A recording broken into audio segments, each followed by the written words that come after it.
Bruchim haboim. Welcome everyone. We're about to begin Be'ezras Hashem together on Daf Lamed Zayin Amud Beis. Starting with Lamed Zayin Amud Aleph, the last line on the Amud. The Mishnah speaks about various people who donated to the Beis Hamikdash, and the Mishnah is mentioning them l'shvach. One of those is Munbaz HaMelech. The Mishnah states that he donated all of the handles of the kelim of the Beis Hamikdash that were used on Yom Kippurim to be golden. Na'avdinu asked the Gemara, Ledidu Hazov. Why only did he donate the handles to be gold? Why not the actual kelim themselves to be gold? On top of that, Zayin Amud Beis, Omar Abaye biyodois sakinim, because we're talking about the handles of knives, and therefore, if the knives themselves were made out of gold, they wouldn't be properly able to then cut what was necessary. They had to be iron. So therefore, only the handles were made out of gold as a donation from Munbaz HaMelech. Frekte Gemara Meisvei, Af hu also kane kelim ve'oigne kelim. Even Munbaz himself, he donated that there should be the bases of the kelim, the agne of the kelim. These are different parts of the kelim that he donated to be gold. V'yodois kelim v'yodois sakinim. And here it says the hands of the kelim, handles of the kelim, and the handles of the sakinim. Shel Yom Kippurim shel zov. He made out of gold. So here we have a kasha. Here it states that he did not only make the handles of the knives to be gold, but even handles of the kelim. And we just were told that the reason why he did not donate the kelim to be gold is because we're talking about sakinim, and therefore they wouldn't properly cut. But if we're talking about kelim, so then the question comes back, why didn't he not donate the kelim themselves to be gold? Answers the Gemara, Targuma Abaye Bekateto Denargi V'chatzini. That which it says kelim, the yodos of the kelim, they're really like the sakinim. The kelim over here are talking about axes, different things that required, again, cutting, and therefore he only donated the handles to be gold.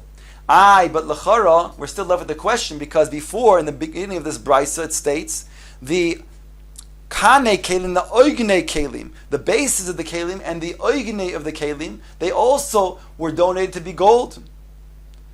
So take a look at the Tosfos Yeshonim. He's oimed on this. In Dibra HaMaschil Bekate de Nargi V'chatzini V'im Toimar asked the Tosfos Yeshonim, Kani kelim v'agne kelim gufayhu tikshi loch le'avdu lekelim le'avdu lekelim gufayhu shel zohov. They themselves, why didn't we then make also those kelim shel zohov? Why only the agne and the kani of the kelim? Why not make the entire kelim? Those are certainly not axes. They're certainly not knives. So why didn't then Munbaz donate for those to be all gold? Yesh loymar shemetchilo hayu shel zohov hakelim atzmon. He says these kelim were themselves golden. It's only the agni and the kani that were not golden, to which Munbaz HaMelech donated. As follows: V'hayu regilin lasos hakelim hakanim rather v'ugnin pechusin min guf hakli. Aval biyodes hakelim ein loymar kain she'ein lasosin shel kesef k'sheguf hakli shel zov.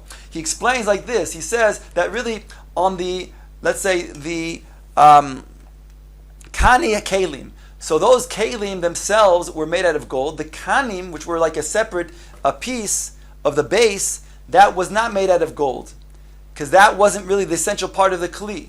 Then he came and he then donated that to be gold. Similarly, when it comes to the agne kelim, the kelim themselves again were gold, but the agnim, the things that you grasp onto the kli, those were not gold. Since they were really an independent part, they weren't part of the kli, so then he donated them to be gold.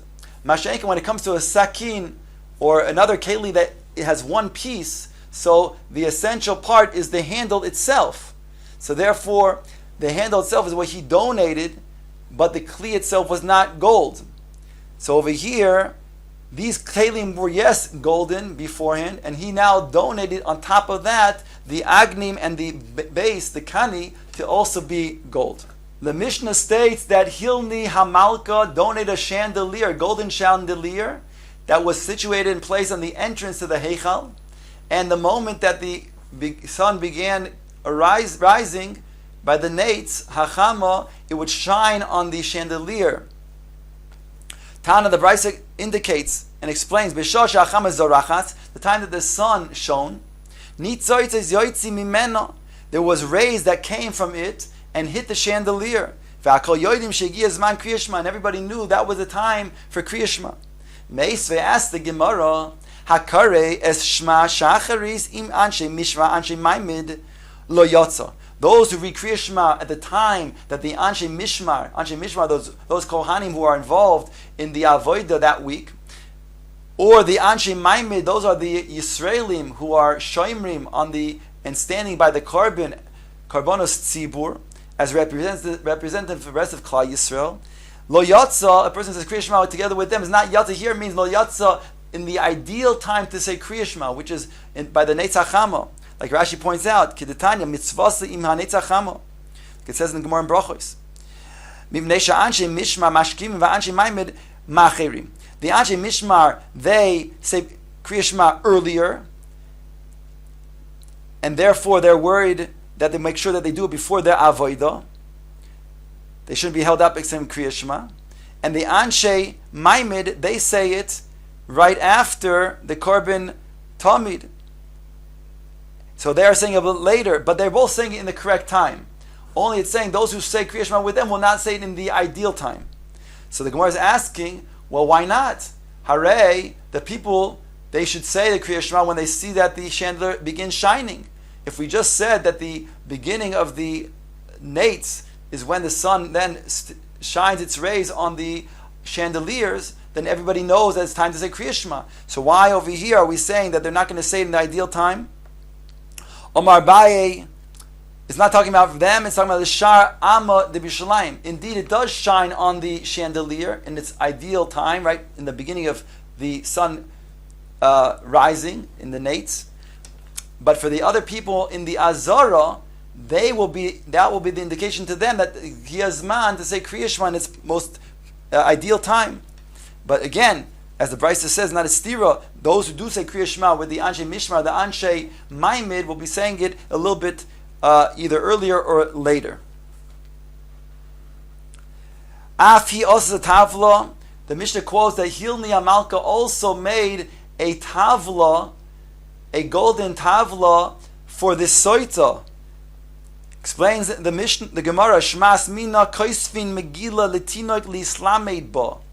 There's a machlokes whether you can write a part of the Torah, one section, or not. And here we see that since she's writing this, she donated a tavla, that a section would be written on this tavla, the section of the soita. So we see that indeed from here that you could write a section of the Torah, what's considered to be called Megillah, for the Tinoik to be mislamed to read from. Here you have no proof because here the Tavla did not have all of the words of the Parshas Soita, but rather it had Roshei Tevois of the lettering, Aleph Beis, the beginning of each of the letters of the Psukim. Meisvei, the Gemara asks on that, is that so? Kishehu Koisev, when he writes Royev Koisev Mashikosev B'Tavla, he's using the Tavla to then copy from. So you see that the Tavla Lachara had all of the words. It had this one section of the Soita. Meisvei, the Gemara answers, Eima Royev Koisev Kama Shikosev B'Tavla.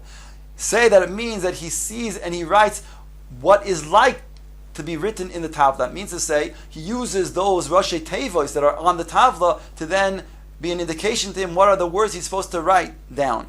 Meisvei asks the Gemara still, Kishahu Koisev, when he writes, Royev Koisev Mashikosu B'Tavla, here it states again, he writes what's written in the Tavla, Umashikosu B'Tavla, and what taka is written on the Tavla.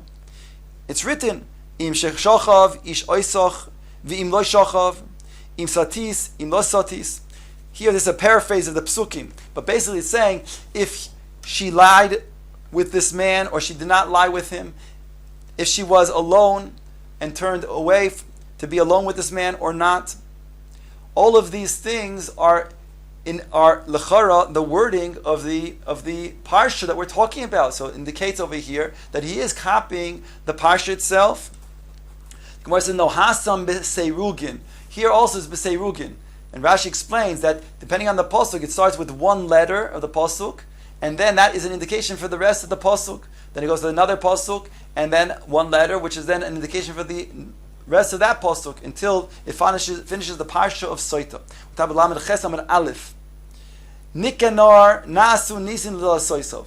Here it states that Nicanor was a righteous man, and he then donated copper doors for the Beis Hamikdash. The Gemara explains with the following brayso, tells us the following story. Tanu Rabbanon, ma nisim nasu l'soisov. What were the miracles that took place with his delosos, with his doors? Omru, they say, kisheholach Nicanor lehevi delosos Alexandria shel Mitzrayim. When Nicanor went down to Alexandria of Mitzrayim, the city of Mitzrayim, where there was a lot of artisans who knew how to make doors and other things. Notlu achas bechazirosay omad alov nachshol shavim shebiyam latovoy. On his way back, when he was on the ship carrying these heavy doors that were on the ship, so he was in the middle of a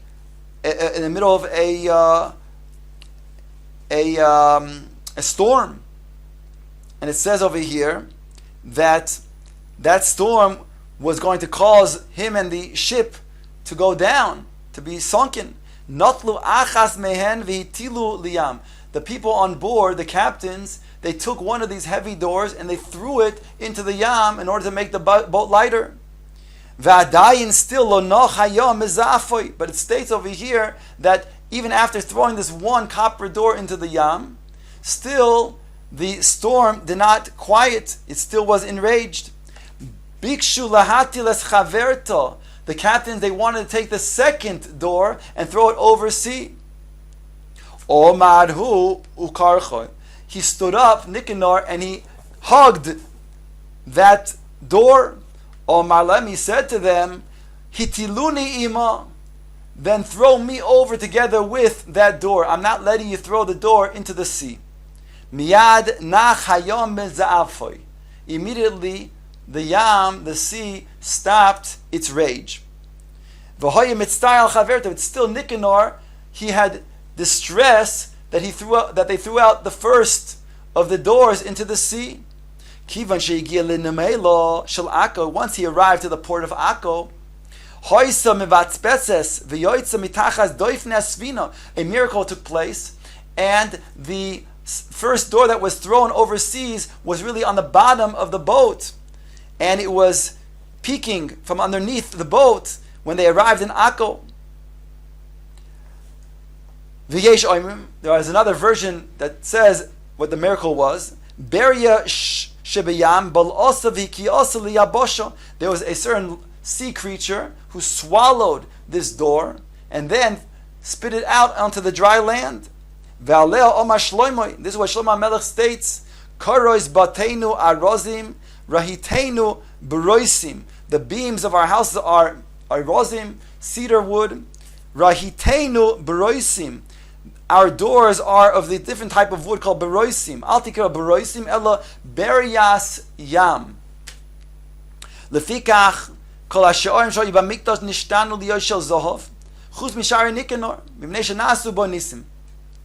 When Klal Yisrael became more wealthy and were able to change all of the doors in the Beis Hamikdash to gold, they kept the Shari Nicanor where they were, to be the copper doors that were originally donated by Nicanor, to remember the nace. There are those that say, this nuchoshes was shining like gold, and therefore they kept it. Rabbi Eliezer ben Yaakov Omer, nechoshes klonisa haisa. It was a special type of copper, a certain type of bronze. And it also shone like the gold.